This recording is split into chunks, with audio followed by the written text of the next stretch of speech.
especialista, José Antonio Orozco Mendoza, egresado de la Facultad de Medicina Veterinaria y Zootecnista de la UNAM, con un diplomado a distancia de Medicina y Cirugía de Pequeñas Especies en la UNAM, diplomado en Gerentes de Primera Línea por la Universidad Iberoamericana, diplomado de la Academia Mexicana de Inmunología y Dermatología Veterinaria, diplomado del Colegio Mexicano de Anestesiología y Analgesia Veterinaria, certificado como rescatista por la Veterinary Emergency and Critical Care Society, que nos trae el tema Conexión Vital, Asertividad y Comunicación Efectiva en la Clínica Veterinaria.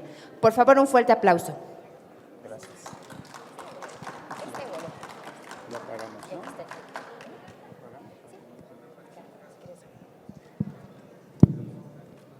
En los años 70, en la guerra de Vietnam, el ejército mexicano, mejor dicho, el ejército estadounidense, se dio cuenta que los soldados que realmente eran sobresalientes no solo eran los que tenían esta capacidad de manejar las armas, sino en realidad se dieron cuenta que eran los que tenían la capacidad de una mejor comunicación, de motivar a sus soldados, sobre todo en estos momentos de mayor presión, de infundir confianza. A eso, en aquel momento, se le llamó habilidades blandas, lo que hoy conocemos como las famosas soft skills. ¿Okay?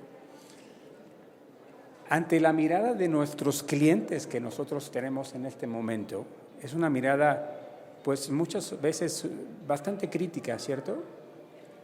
¿Cuál es la diferencia que los clientes consideran entre un buen médico veterinario y un excelente médico veterinario? La diferencia es la maestría con que manejan la comunicación. Vamos a platicar hoy el que los tutores que tenemos hoy en día consideran una habilidad que debe desarrollar sí o sí el médico veterinario para mantenerse en esta gama de propuesta que tenemos nosotros como médicos veterinarios, porque somos un gremio que crece cada vez más. Soy José Antonio Orozco, vamos a platicar de comunicación efectiva. Vamos a platicar lo que yo llamo comunicación basada en evidencias. Mucho nos gusta platicar sobre lo que hacemos, que es medicina basada en evidencias. Vamos a ver qué hay de investigación hablando de cómo mejorar la comunicación, cuál es el impacto que tiene sobre nuestro profesionalismo y sobre todo nuestro labor del día a día. A diferencia de la línea humana, ¿sí?, nosotros tenemos una característica muy particular. Tenemos compromiso con el paciente, tenemos compromiso con el tutor del paciente y tenemos compromiso con nosotros mismos. Eso hace que sí nos diferenciemos de los médicos humanos. Y en ocasiones algunos artículos los mencionan como que es una carrera un tanto más difícil en este tema de la comunicación. Aquí un artículo que menciona cuál es el impacto real que tiene el que nosotros como médicos veterinarios desarrollamos una muy buena comunicación. Este estudio nos dice que los clientes que de alguna forma identificaban al médico veterinario, que tenía muy bien desarrollada la habilidad de comunicación, esos clientes, esos tutores de nuestros pacientes, tenían un mayor apego a las indicaciones médicas que aquellos clientes que no consideraban que el médico veterinario tenía una buena habilidad de comunicación. Se apegaban menos al tratamiento. A final de cuentas, si nosotros hacemos una buena medicina y damos un buen tratamiento y el tutor se apega al tratamiento, nuestros resultados van a ser positivos. Pero vean la importancia de la relación que tiene la comunicación o la percepción que tiene el tutor hacia nuestra habilidad de comunicación con el apego a las indicaciones médicas. Y esto estamos hablando del 2007. ¿Sí? Aquí todavía vamos a hablar más adelante que hay un factor importante, yo creo que hay un parteaguas, que es prepandemia y pospandemia. ¿Sí? Y el impacto que tiene esto sobre los médicos veterinarios. ¿De aquí todos son médicos veterinarios? ¿Sí? ¿Quién recibió en la universidad capacitación de cómo dar una consulta? Esto yo lo pregunté a varios colegas y pues prácticamente nadie recibimos. Hasta la fecha todavía hay algunas universidades particulares que empiezan a darle herramientas a sus alumnos, pero en las universidades de la UNAM no se habla de esto. Ahora, en los últimos 6 meses, ¿cuántos hemos recibido al menos una queja de cualquier índole en nuestro centro veterinario? Al menos hemos recibido una o más de una en los últimos 6 meses, ¿cierto? ¿Cuántas de estas, ya pensando hacia atrás, podríamos haber resuelto si hubiéramos tenido una mayor comunicación? A los colegas que yo les pregunté, pues realmente la mayoría estaba totalmente de acuerdo, que en realidad no fue más que una falla en la comunicación. Y es que hoy por hoy, y más estando en este lugar, nos damos cuenta que la tecnología va a sustituir o está sustituyendo muchas de las habilidades clínicas. ¿Sí? Los que tenemos un poquito más de tiempo, pues antes no teníamos acceso a un ultrasonido, a unas placas, ¿no? Las piómetras las diagnosticábamos por palpación, ¿cierto? Ahora ya tenemos, es muy sencillo mandar a un paciente a resonancia, a tomografía, y cada vez va a avanzar más. Si bien va a haber hay un gap entre la medicina humana y nosotros en cuanto a las herramientas de diagnóstico, sí hemos avanzado en la última década y nos vamos a convertir en donde la habilidad de comunicación va a ser clave, porque prácticamente el diagnóstico nos lo va a dar parte de la inteligencia artificial, ¿no? Y las herramientas que tenemos como diagnóstico. Nos toca nada más nosotros decirle al tutor cómo llevar la enfermedad de su mascota. Y eso pasa en humanos también. Ellos tienen todavía un acercamiento mayor a la tecnología de diagnóstico. Pero fíjense el impacto que tiene esto, y ahorita les voy a decir por qué. México es el primer lugar en estrés laboral. Quiere decir que si ustedes, de cada 10 médicos que tienen en sus clínicas, por lo menos 75 tienen un alto índice de estrés. O a lo mejor uno mismo está viviendo este punto, ¿no? ¿Pero por qué? ¿Por qué saco esto a colación? Fíjense, me puse a investigar, bueno, ¿en qué causa estrés en los médicos veterinarios? Y desde el 2007 hasta el 2022 hay 2 situaciones que se repiten. Agenda saturada y la comunicación con el cliente. Algunos lo mencionan como cliente difícil. Yo lo pongo entre comillas porque para lo que al doctor puede ser un cliente difícil, para la doctora puede ser a la inversa, ¿sí? Pero se fijan, 2007, 15, 18, 19, 22, la relación con los clientes y la agenda saturada sigue siendo un factor de estrés. Y me quedo entonces con la parte del cliente difícil, porque eso es comunicación. Que un cliente se vuelva difícil o no es comunicación. Es que tan desarrollada tenemos esta habilidad de comunicación. ¿Sí?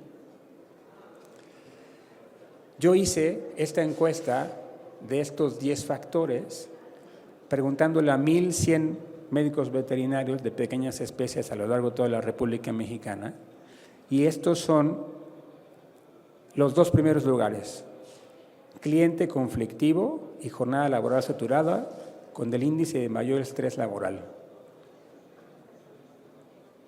Vuelvo a lo mismo. De cada 10 médicos que tenemos en la clínica, seguramente casi 3 de cada 10 consideran la jornada y o al cliente conflictivo, vuelvo a ponerlo entre comillas, como el de mayor estrés en su día a día. Y esto es comunicación. No es otra cosa más que comunicación. Fíjense, algunas otras estadísticas de cómo está el concepto de comunicación y por qué la importancia de hablar de comunicación. Esto es de 2015, todavía prepandemia, en Estados Unidos. publicada en dos, esta encuesta publicada en dos revistas. Igual, 23% los tiempos, manejo de los tiempos y 21% cliente difícil. Es decir, no solo es de Latinoamérica, esto se da en todo el mundo. Esto en Gran Bretaña. El 72% de los encuestados se sintieron deprimidos por quejas que hacían los clientes hacia ellos. El 43% consideraban ya cambiar de carrera, o sea, ya dejar de ejercer la medicina veterinaria.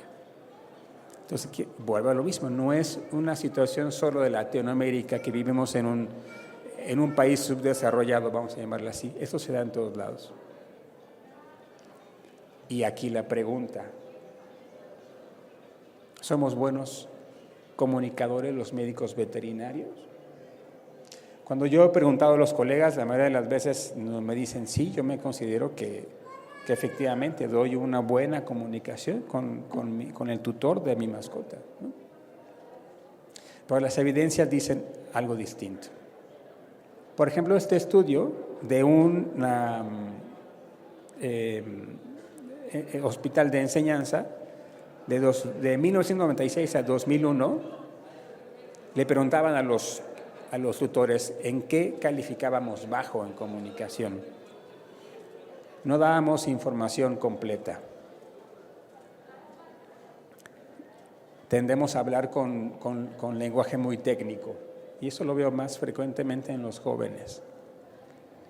Falta de empatía o trato emocionalmente distante, porque muchas de las veces quizás nos enfocamos, ¿se acuerdan? Esa triada que es el paciente, el tutor y nosotros mismos. Muchas veces damos más énfasis al paciente, y todavía el perrito pues no llega, el paciente no llega con la tarjeta de crédito en la boca, ¿no? Existe este enunciado que decimos: es que yo estudié veterinaria porque no me gusta platicar con los clientes, ¿no? Pues error garrafal. No escuchar, los tutores refieren que no lo sabemos escuchar, no sabemos redactar, no sabemos o calificamos bajos en hacer unas notas y no le damos seguimiento. Esto es 2001. 2018. Calificamos bajo en descubrir las expectativas de los clientes, en cómo vive el tutor de mi paciente esa misma enfermedad. Revisar la comprensión. Esto es algo que veo mucho en los cambios de guardia. Cuando me dicen los médicos: doctor, es que me pasé 1 hora explicándole al tutor qué tenía y qué no tenía y qué íbamos a hacer, y llega a la recepción, le preguntan qué tiene y le dicen no sé. Muy frecuente, muy frecuente. Entonces, no solo es estar hablando, sino revisar la comprensión de lo que estamos hablando, porque no es un monólogo, ¿correcto? ¿Qué más nos califican bajos? No somos tan buenos haciendo preguntas, expresamos erróneamente expectativas, ideas, sentimientos. Otro de Gran Bretaña. Fíjense, ahora con inteligencia artificial esto se vuelve más común, ¿no? Que ya llegan con cierta información. Ya preguntaron a ChatGPT o ya investigaron todos los signos y ya llegan con un diagnóstico o diagnósticos presuntivos, ¿no? El 78%, yo pienso que ahora es un poquito más. Y fíjense, de los veterinarios que fueron cuestionados sobre el diagnóstico en base a lo que leyó el tutor sobre Internet, 80%. Y esto en la asociación, esto fue de médicos internistas en Gran Bretaña. Y ahora se va a volver mucho más, ¿no? O sea, las herramientas que tenemos de inteligencia artificial nos dan muchísima información. Fíjense, este también.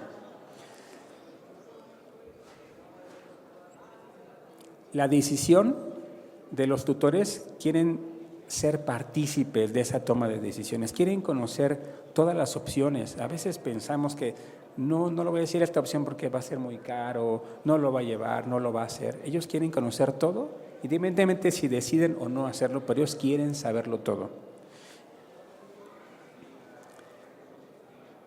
Quieren una conversación, quieren una asesoría, no quieren nada más que digamos, esto se va a hacer y punto. Esto ya pasó hace muchos años cuando el médico decía que tiene que hacerse y el paciente lo tenía que hacer sí o sí.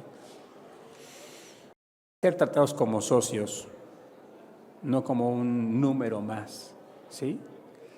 Desean que sus conocimientos, sus observaciones o la información que tengan sean valorados.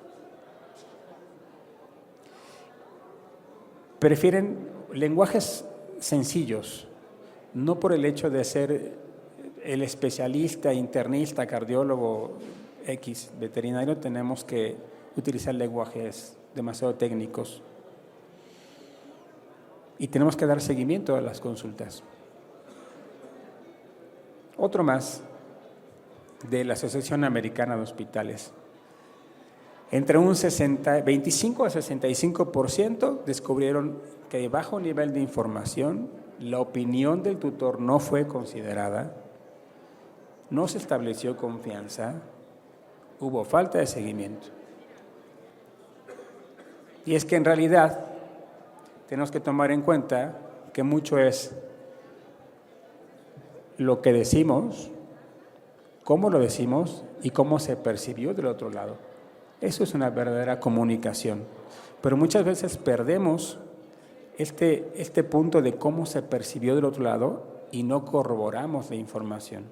Y entonces es cuando ahí vienen las dudas y es cuando un cliente que no se siente que haya sido tomado en cuenta y llega a una cuenta de X cantidad después de estar su paciente 3 o 4 días en hospital y es cuando vienen los problemas. Porque dice, a mí nunca me dijeron nada, no sé qué es lo que tiene. Aunque nosotros hayamos explicado y explicado y explicado. Y es cuando vienen los problemas y entonces es cuando un cliente se puede volver conflictivo por todas estas herramientas o todos esos aspectos que no se habían tomado en cuenta. Entonces, lo que les voy a dar, lo que les voy a compartir, son 4 herramientas y algunos tips basados en la comunicación basada en evidencia, de cómo mejorar esta comunicación con el cliente. Al igual que ustedes, me la paso todo el día dando consultas y todo esto lo he aplicado. Entonces, todo esto es muy sencillo, no requiere gran infraestructura, es decir, a veces creemos que para hacer grande nuestro hospital necesitamos el último modelo de ultrasonido o irnos al congreso de WhatsApp y demás. Y realmente, si bien aporta mucho, hay cosas mucho más sencillas que realmente pueden ser de mayor impacto en nuestro día a día. Voy a hablar de herramientas, saber preguntar. ¿Se acuerdan que uno de los puntos era que no sabíamos preguntar? Es muy sencillo. Normalmente, ¿cómo empezamos nuestra consulta? Somos poquitos, a ver si lo podemos hacer dinámico. ¿Cómo suelen preguntar? ¿Cómo empiezan la consulta ustedes, así al azar? ¿Cuál es el motivo de la consulta? Yo le respondo, se rasca. Imaginemos que estamos en una consulta, se rasca.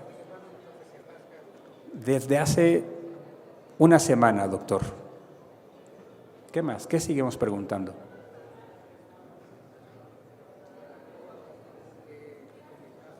¿Qué? Pues croquetas y de repente pues sí le compro un poco de pollo y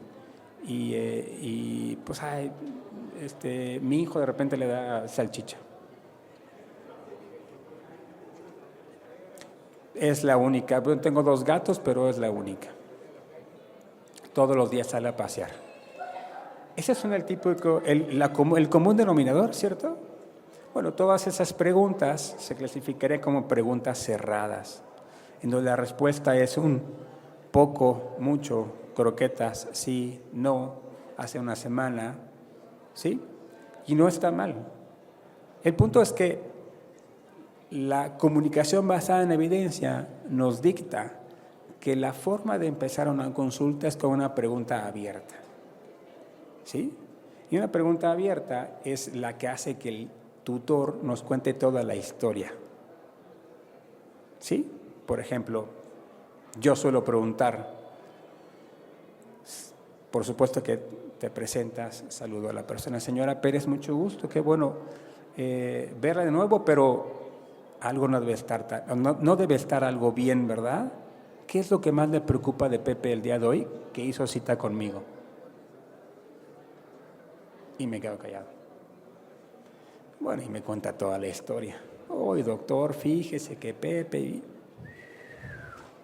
Y con una sola pregunta me va a contestar todo lo que hubiésemos preguntado con pequeñas preguntas cerradas. Entonces, muchas veces, con 2 preguntas abiertas, logro obtener todo el historial. A veces desde que nacieron, ¿me explico? Y después, entonces sí ya me voy con preguntas cerradas.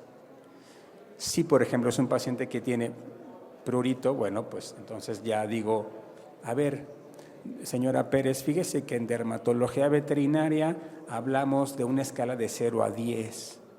Entonces, a partir de 7 se rasca en la noche y empieza a decir, ¿qué número le da usted, señora Pérez? Ay, doctor, yo creo que le doy un 9, ¿ok? O si tiene un paciente de diarrea, le digo, bueno, a ver, ahora dígame características, es voluminosa, cambio la frecuencia, nada más el volumen, y ya voy diciendo en mi mente, bueno, es delgado, es grueso, y voy haciendo mi ECOP, ¿no? Lo que nos enseñaron en la escuela. Pero en realidad, ya para ese entonces ya nada más quiero detalles que me van a ir guiando hacia uno u otro diagnósticos presuntivos. Pero toda la historia clínica me la dijo con solo yo hacer dos o tres preguntas abiertas. ¿Correcto?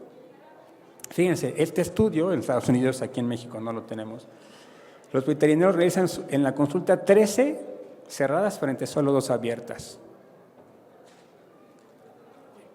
El punto es que empezamos con las cerradas, no es que una sea mejor que la otra, el punto es que debemos de empezar, la sugerencia, la evidencia es que debemos de empezar con las abiertas y obtenemos muchísima información, ¿sí? Entonces es como un embudo. Empezamos con abiertas y vamos detallando con cerradas. Ahora, si ustedes escriben en Google o en chat o ahora la inteligencia artificial, ¿cuáles son las herramientas para mejorar la comunicación en medicina veterinaria? Todo el mundo o todas las soluciones en algún momento les van a dar saber escuchar. Y es que hay una gran diferencia. A veces el tutor nos está hablando y estamos pensando qué pregunta viene después y no prestamos un poquito más de atención a lo que nos dice. Entonces aquí hay 2 herramientas que les voy a platicar de cómo mejorar o entrenar esta práctica de saber escuchar. Una es el eco y como su nombre lo dice, el eco es repetir lo que se dice por última vez, ¿cierto? Entonces, si nosotros estamos atentos a lo que el tutor dice y repetimos las últimas palabras, pero en tono de pregunta, nos puede dar mucha información. Por ejemplo, fíjese, doctor, que yo fui al otro día al parque con Rivers y entonces resulta que pues la vi un tanto apática, como que no quiso jugar y pues me preocupa. La vio un tanto apática en forma de pregunta y utilizando exactamente las mismas palabras. Y entonces me va a decir, sí, doctor, lo que pasa es que, fíjese, cada vez que nosotros vamos, siempre me recibe en las mañanas muy alegre y hoy no se pudo parar. Pienso que ahí como que yo observé que le dolía un poquito la patita del lado izquierdo y ya me soltó toda la información. ¿no? Simplemente con preguntarle a qué se refería como un tanto apática, porque muchas veces no me dejarán mentir que llega a la consulta y dices que lo veo triste y ustedes ven que el paciente está súper contento, ¿no? Entonces, en lugar de decirle, señora, yo no lo veo triste, decir, ¿triste? ¿Lo ve triste? Sí, doctor, fíjese, y empieza. O sea, es otra forma de decir al tutor, dame más datos. ¿De a qué te refieres con que lo ves triste? Porque yo la verdad es que lo veo bien. ¿Me explico? Ese es el eco. Y el parafraseo es simplemente hacer como un resumen de lo que el tutor dijo. Hago mi pregunta abierta, me da toda la historia y hago un resumen de lo que yo considero más importante. Entonces, señora, aquí entonces déjeme resumir. Lo que usted me está diciendo es que salieron a caminar, vio que como que claudicaba, eso le preocupa mucho. Y entonces por eso que la trajo así. Sí, doctor, eso es. ¿Ok? Estoy corroborando la información. ¿Te acuerdan de lo que nos calificaban bajo? Pues esa es una herramienta para ir comprobando la información de lo que es importante del motivo de la consulta. Fíjense que este otro dato, los médicos veterinarios tendemos a interrumpir, empieza a platicar el tutor y a los 15 segundos ya lo interrumpimos. Entonces, estas dos técnicas del eco y del parafraseo nos obligan a escuchar, porque como tengo que repetir las palabras exactamente como las dijo, nos obliga a escuchar con mayor atención. Entonces, nos permite completar la información, nos permite empezar a generar esa empatía, porque al escuchar las mismas palabras que utilizó el tutor, nos sentimos más escuchados. Es como cuando nosotros vamos a un lugar que vamos con cierta frecuencia, por ejemplo, no sé, a la estética, a la barbería, a un restaurante, cuando nos reciben con nuestro nombre, al escuchar nuestro nombre, ya nos sentimos más bienvenidos, ¿cierto? Bueno, lo mismo pasa, que cuando escuchan sus propias palabras se sienten realmente escuchados. Y tiene un trasfondo importante esto. Evitamos malos entendidos porque estoy corroborando la información en todo momento y me está aclarando la información en todo momento. Entonces, esa es la primera herramienta. Saber preguntar, preguntas abiertas, preguntas cerradas y saber escuchar, eco y parafraseo. Llevamos 2 herramientas. Esta herramienta para mí es la más importante de todas. Si hay mucha información en esta plática, me gustaría que al menos nos lleváramos esta en mente, ¿sí? ¿Qué es la empatía? Y si yo preguntara qué es la empatía, seguramente muchos podríamos recordar esa frase que dice, es ponerte en los zapatos del otro, ¿no? Yo la verdad es que voy un poco más allá de eso. En realidad la empatía, aquí les traigo dos definiciones. Esta es de Christopher Voss. No sé si alguien ha escuchado hablar de Christopher Voss, pero Christopher Voss es un exagente del FBI que por muchos años se dedicó a negociar rehenes a nivel internacional. Ahora se dedica a dar pláticas de negociación a empresarios. Y él describe que en esa negociación de rehenes a nivel internacional, la empatía es su habilidad la que tiene que desarrollar sí o sí, aún con criminales de esa talla. Y él lo describe como la vía de conocer la perspectiva del interlocutor y la señalización de tal reconocimiento. Prestar atención a otro ser humano, preguntar qué está sintiendo y adoptar compromiso de entender su mundo. Esta otra definición es la habilidad de apreciar, entender y aceptar el estado emocional de la otra persona. No implica que pueda estar o no de acuerdo con el estado emocional de la otra persona. Puedo no estar de acuerdo, pero eso no implica que lo respeto, lo entiendo y lo acepto. Y en base a esa aceptación, apreciación, entendimiento, vamos a llegar a un acuerdo. ¿Para qué? Para establecer un plan diagnóstico y que se cumpla ese plan diagnóstico.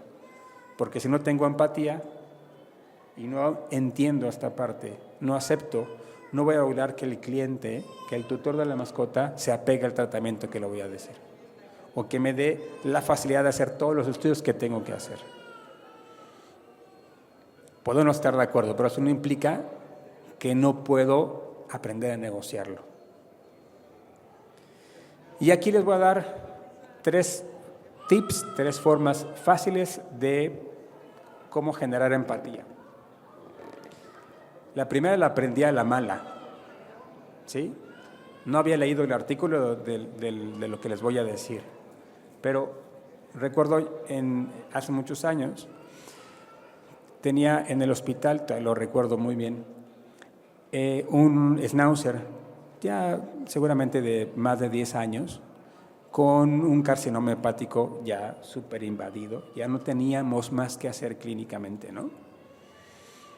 Y era una señora más o menos grande ya, quizás 50, 60, no me acuerdo bien. Y le habíamos comentado que quizás la opción, pues sí era la eutanasia, ¿no? Y me dice, es que esto es extremadamente difícil para mí. Y a mí se me ocurrió decirle, sí señora, entiendo lo que está pasando. Y se voltea y me dice, doctor, usted no. Entonces no me diga que sabe lo que estoy sintiendo. Porque para mí, Pepe es mi hijo.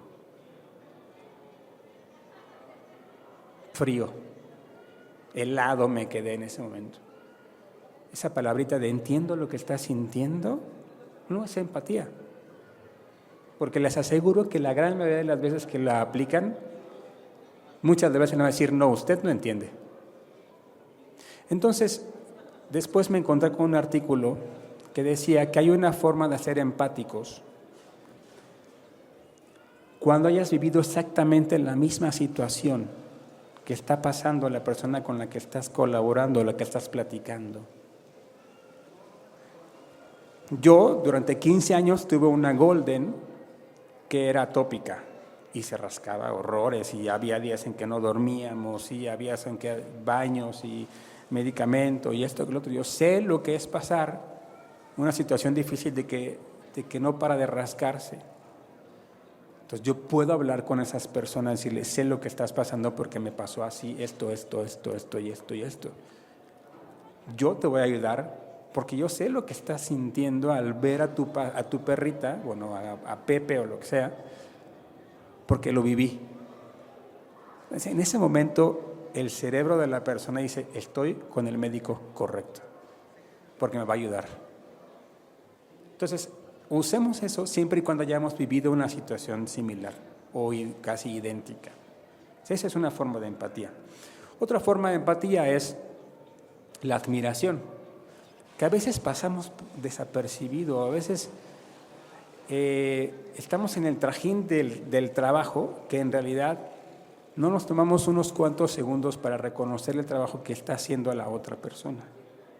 Como por ejemplo, señora Pérez, usted ha hecho un trabajo maravilloso en el control del peso de Pepe, la felicito. 3 segundos me tomó. Y la señora Pérez, gracias doctor, estoy generando confianza, estoy haciendo conexión, por eso me gusta esto de Vet Connect, porque estamos haciendo conexión con el cliente y nos tomó 3 segundos. Y la otra forma de empatía es apoyar. Señora Pérez, yo sé que vino por un vómito y jamás pensó que iba a salir con un diagnóstico de un tumor en el vaso. Pero déjeme decirle que yo no voy a soltar a Pepe hasta que esto se resuelva. ¿Estamos, señora Pérez? Sí, doctor. Le estoy diciendo, estás con el médico correcto. Y con eso estoy dando herramientas para todo lo que vimos en un principio, de lo que nos calificaban bajo, con eso lo vamos aminorando, si no es que lo desaparecemos. Por eso para mí la empatía es la herramienta más importante de desarrollar. Y fíjense que incrementa la satisfacción del cliente, mejora la adherencia a la terapia, disminuye los errores de comunicación, disminuye los reclamos mejora los ingresos y mejora nuestra salud mental. Simplemente con ser un poquito más empáticos, pero a veces somos más empáticos con el paciente. Al paciente lo apapachamos y lo abrazamos y le decimos, pero a veces no nos volteamos a ver qué está sintiendo el tutor de ese paciente.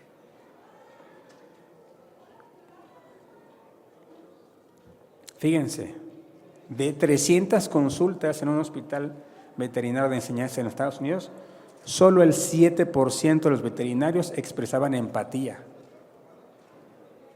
hacia el tutor, insisto, hacia el tutor, hacia la mascota, seguro mucho.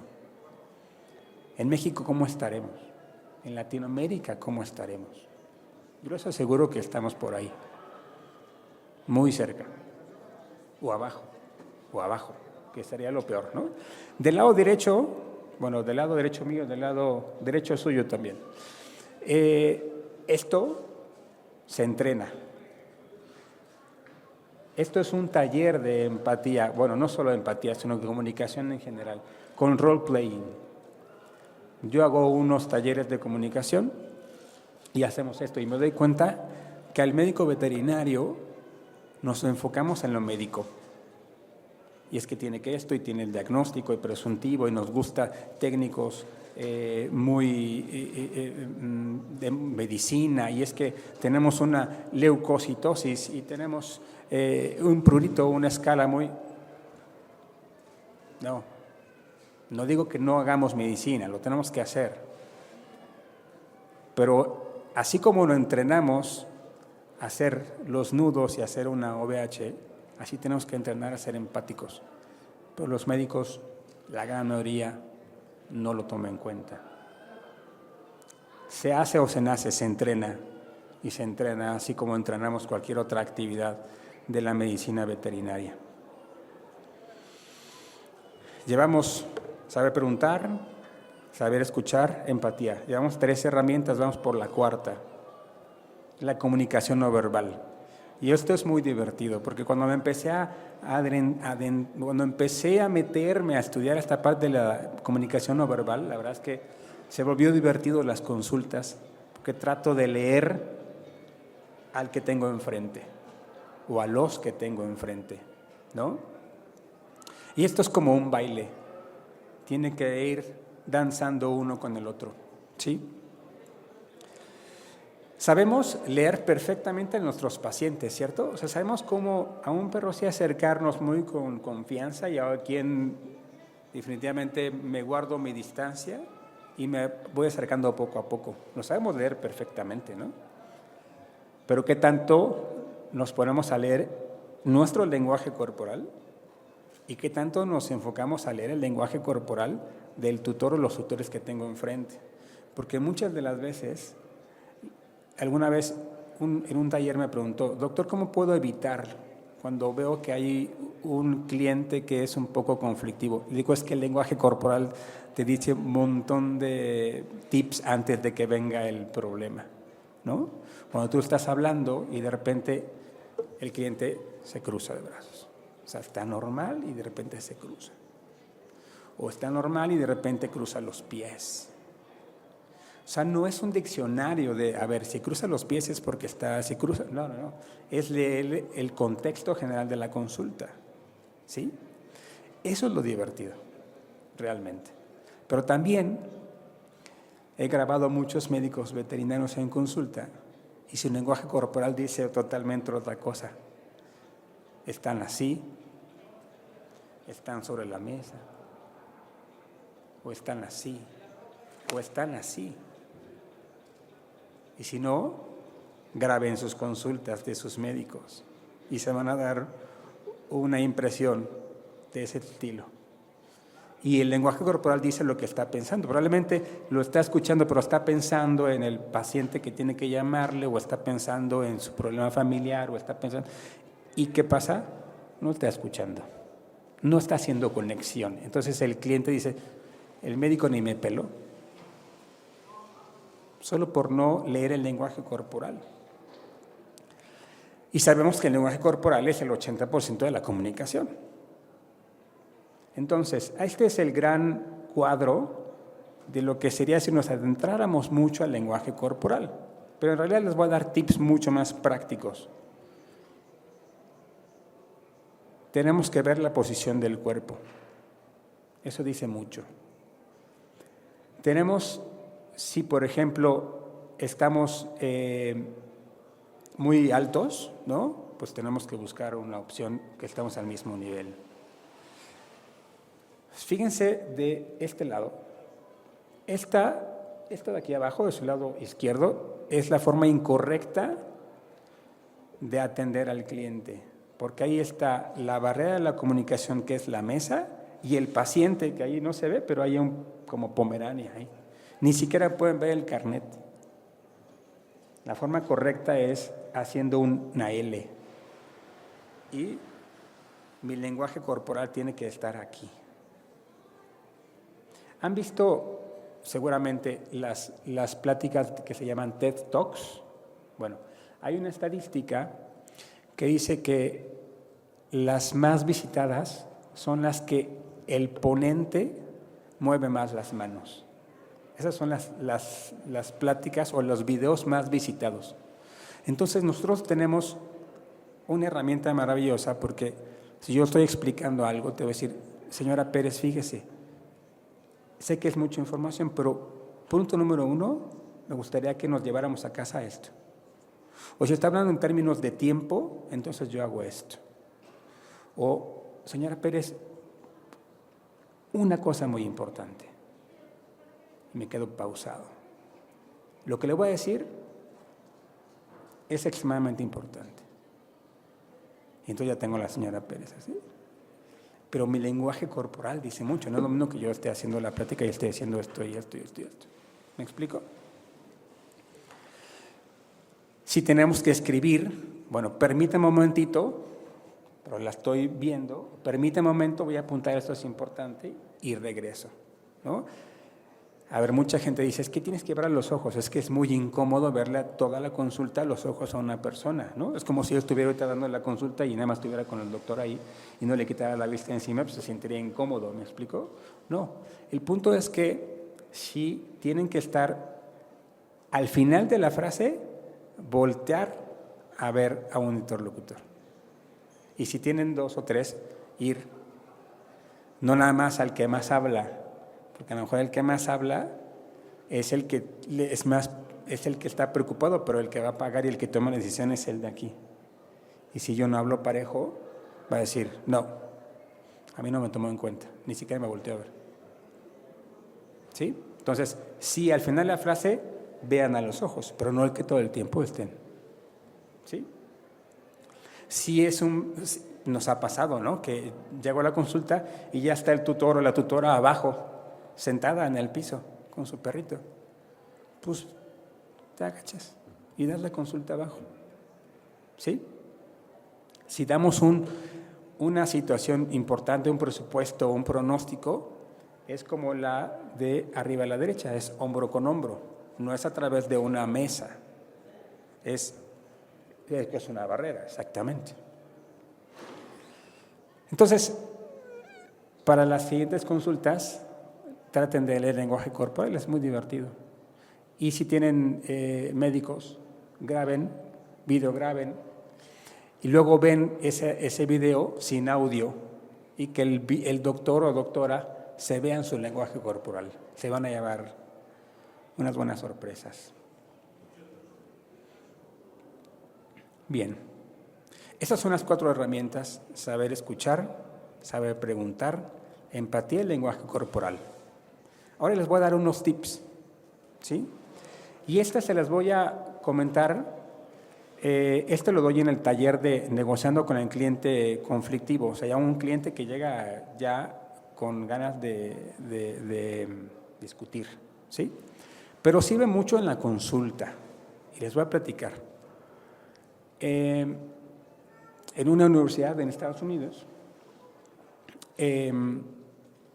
había un letrero que decía, si solicitan personas que tengan algún problema para estudio de resonancia funcional.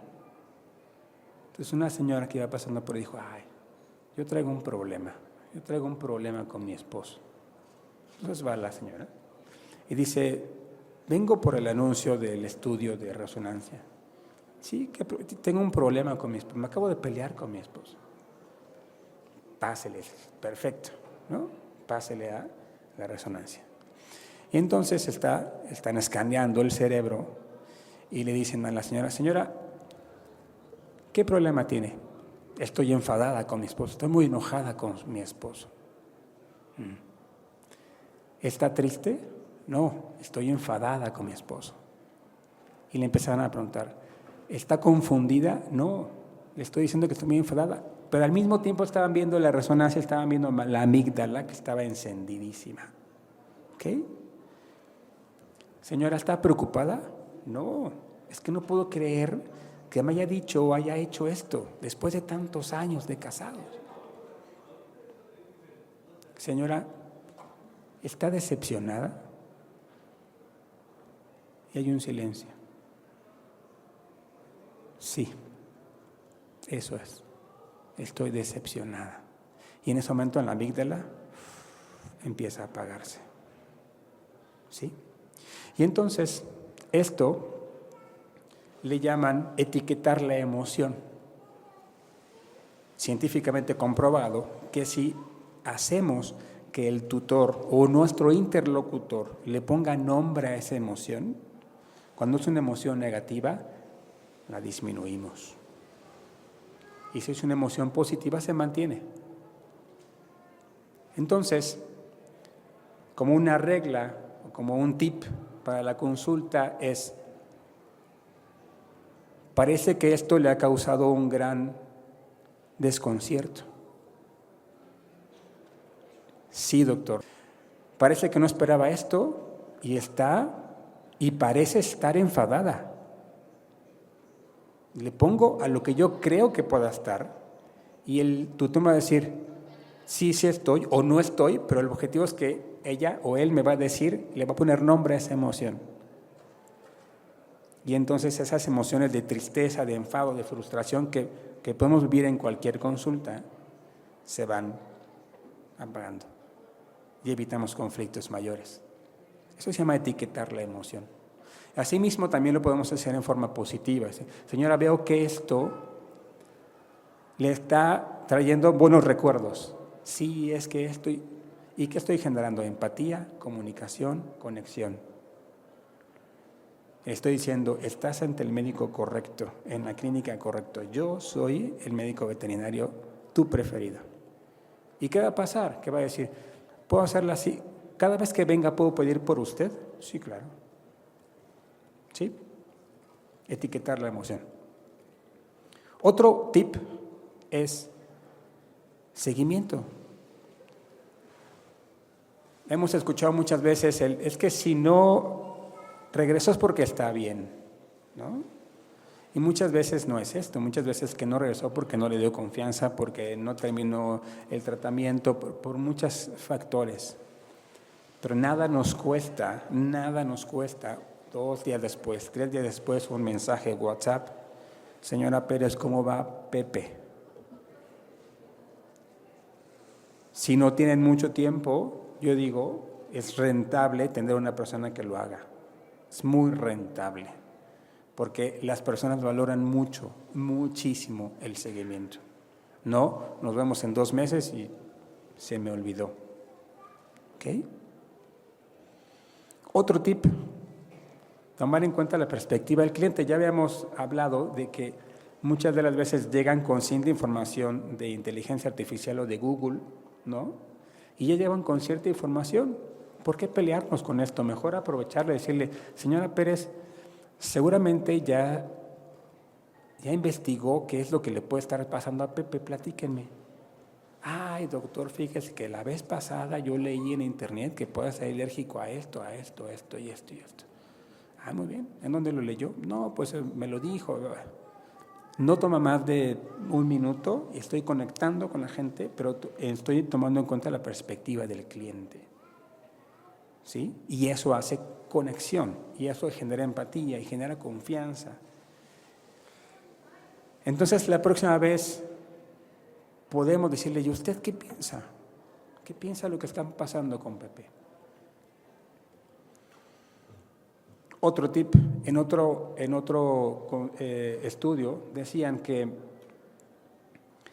en realidad aparentemente hay un motivo de consulta, ¿no? En nuestra agenda dice, se rasca, diarrea, X, pero en realidad se han dado cuenta que hay 3.5 cosas por las cuales un tutor puede ir. Lo que pasa es que a veces no lo preguntan o, en el peor de los casos, o bueno, en un evento puede ser que van terminando ya la última indicación, ya están por salir, porque ya está su otro paciente, y entonces dice, ay, doctor, ¿qué cree?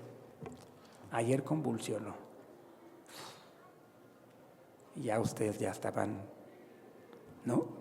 Entonces, el principio de la consulta, preguntas abiertas y decir, bueno, parafraseo, resulta que entonces, señora Pérez, lo que le preocupa es esto. Mencionamos que pasó esto y esto, un breve resumen. Mejor verifico la comprensión. ¿Sí? ¿Hay algo más importante? ¿Considera que hay algo importante que tengamos que, ya aprovechando que estamos aquí, qué más debemos de ver de Pepe? Eso se hace al principio de la consulta, para que al final, entonces, hagamos un resumen. Entonces, al principio de la consulta decimos, señora Pérez, ¿se acuerda que al principio de la consulta habíamos platicado que íbamos a platicar de lo que más le preocupaba, que era esto y esto? ¿No nos faltó nada? Ok, perfecto. Entonces vamos a terminar la consulta, para esto vamos a hacer esto, para esto vamos a hacer esto y para vamos a hacer esto.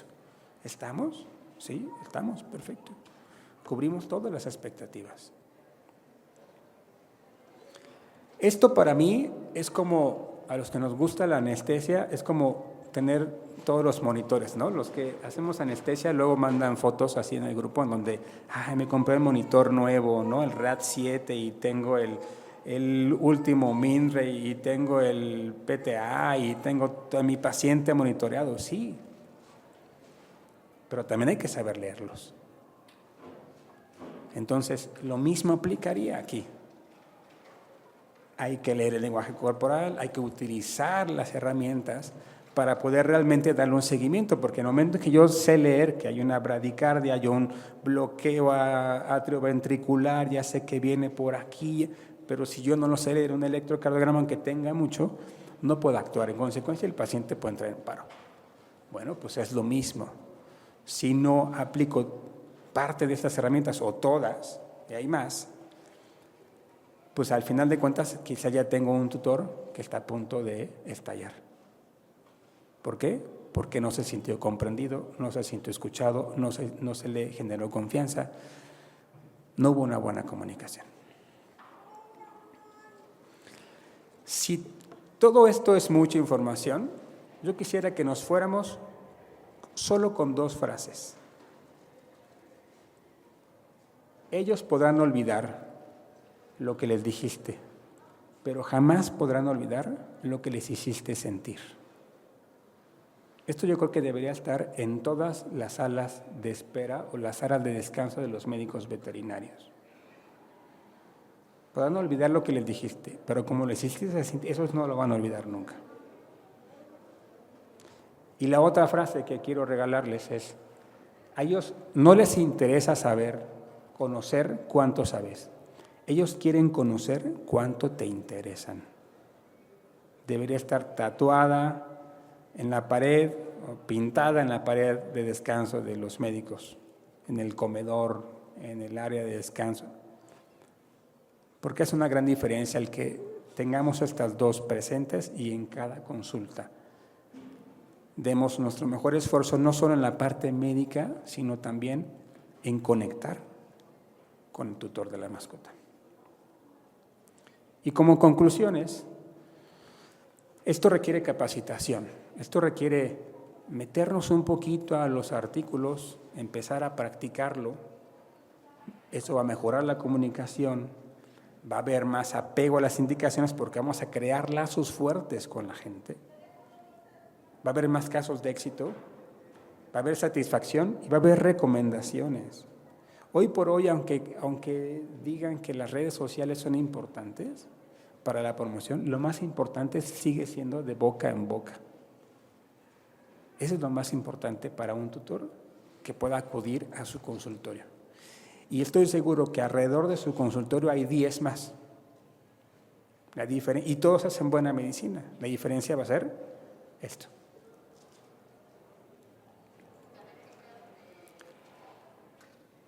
Pues esto es lo que les traje ahora. Yo les agradezco que se hayan tomado este pequeño espacio para venir a escuchar este tema y espero haberles aportado. Yo estoy en el Centro Veterinario CIMA, esto es en Naucalpan, en el Estado de México, donde tengo casi ya de 16 años y soy director médico. Pueden encontrarme en el hospital, prácticamente estoy todas las mañanas ahí. Con gusto, si alguien desea alguna información, que platiquemos con su equipo, lo que ustedes desean, estoy a sus órdenes y muchas gracias.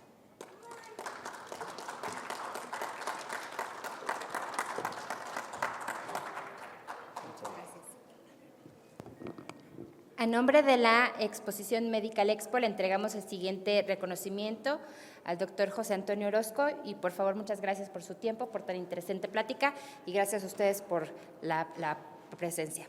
Gracias. Gracias. Gracias.